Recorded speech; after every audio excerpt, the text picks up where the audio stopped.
సూర్యాపేట జిల్లా Kodad sub division Huzur Nagar circle పరిధిలో Mattampally police station limits లో 2024లో ఒక కేసు నమోదు కావడం జరిగింది. 224 ఐపీసీ. అంటే లీగల్ కస్టడీలో ఉన్న వ్యక్తి లీగల్ క్లచెస్ నుంచి తప్పించుకోవాలనేటువంటి ఉద్దేశపూర్వకంగా తప్పించుకొని వెళ్ళిపోయిన సంఘటన మీద 224 ఐపీసీ కేసు నమోదు చేయడం జరిగింది. దీని పూర్వపరాల్లోకి వెళ్తే మట్టంపల్లి గ్రామానికి చెందినటువంటి బొడ్డు తిరుపతి తండ్రి పేరు అంకాలు. ఇతను 2012వ సంవత్సరంలో ప్రస్తుత రాచకొండ కమిషనరేట్ పరిధిలో వనస్థలీపురం పోలీస్ స్టేషన్ లో ఒక మర్డర్ కేసులో ఇన్వాల్వ్ అయి అరెస్ట్ అయ్యింది. ఆ తదుపరి ఆ కేసు శిక్ష అనుభవిస్తున్న క్రమంలోనే 2015లో ఇతనికి జీవిత శిక్ష ఖరారు కావడం జరిగింది. ఈ జీవిత శిక్షను అనుభవిస్తున్నటువంటి ఈ నేరస్తుడు 2019లో పెరోల్ పైన బయటకు వచ్చి మళ్ళీ ఆ పెరోల్ కాలం అయిపోయిన తర్వాత ఆయన మళ్ళీ తన శిక్షను అనుభవించడానికి జీవితకాల శిక్షను అనుభవించడానికి చెర్లపల్లి జైలుకు వెళ్లాల్సి ఉంది.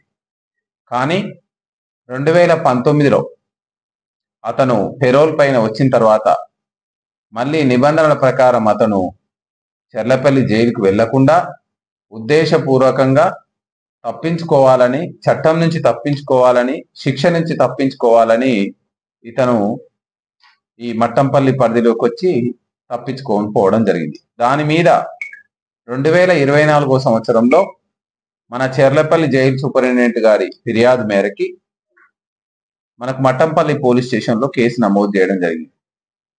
ఇక్కడికి మేము వచ్చిన తర్వాత ప్రతి కేసుని రివ్యూ చేస్తూ పెండింగ్ ఉన్న కేసుల మీద ఒక యాక్షన్ ప్లాన్ రెడీ చేస్తూ డిఎస్పి కోదాడ గారికి, సిఐ హుజూర్ నగర్ గారికి, అదేవిధంగా మట్టంపల్లి ఎస్ఐ గారికి వీటి మీద ఇన్స్ట్రక్షన్ చేయడంతో దీన్ని స్పెషల్ టాస్క్ గా తీసుకోవడం జరిగింది.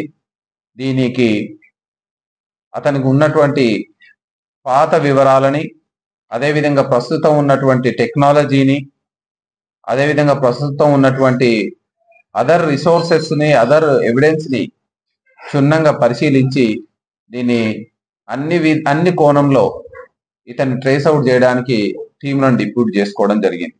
ఈ క్రమంలో మనకి ఈరోజు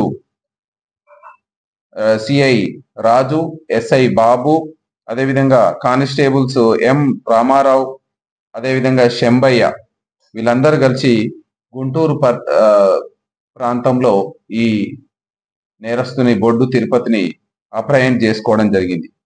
ఇందులో ఇతను తన యొక్క ఐడెంటిటీని దాచుకోవడం, తన యొక్క వివరాలు బయటికి రాకుండా చూసుకోవడం, అక్కడే పనిచేస్తూ ఒక హోటల్లో పనిచేస్తూ అక్కడే ఉన్నటువంటి లేడీని వివాహం చేసుకుంటూ అన్ని తన ఐడెంటిటీ ఏదైతే బయటికి రాకుండా హైడ్ చేసుకుంటూ జీవనం సాగిస్తున్నాడు. అయినప్పటికీ పోలీసులు మనకున్నటువంటి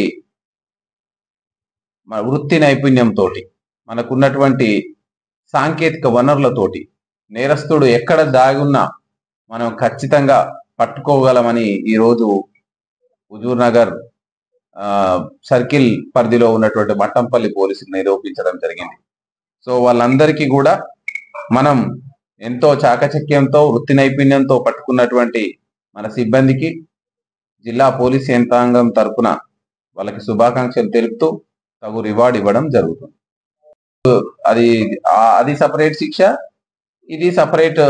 దీని మీద న్యాయస్థానాలు మళ్ళీ విచారణ చేసి దీని మీద సపరేట్ శిక్షని వేయడం జరుగుతుంది. అందుకోసమే ఎవరైనా నేరాలు చేయడమే తప్పు.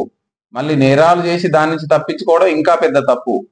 దానికి అంటే ఏదైతే నేరం చేస్తే పడ్డ ఎంత శిక్ష ఉంటుందో దీనికి కూడా మళ్ళీ అంత శిక్ష పడడానికి అవకాశం ఉంటది.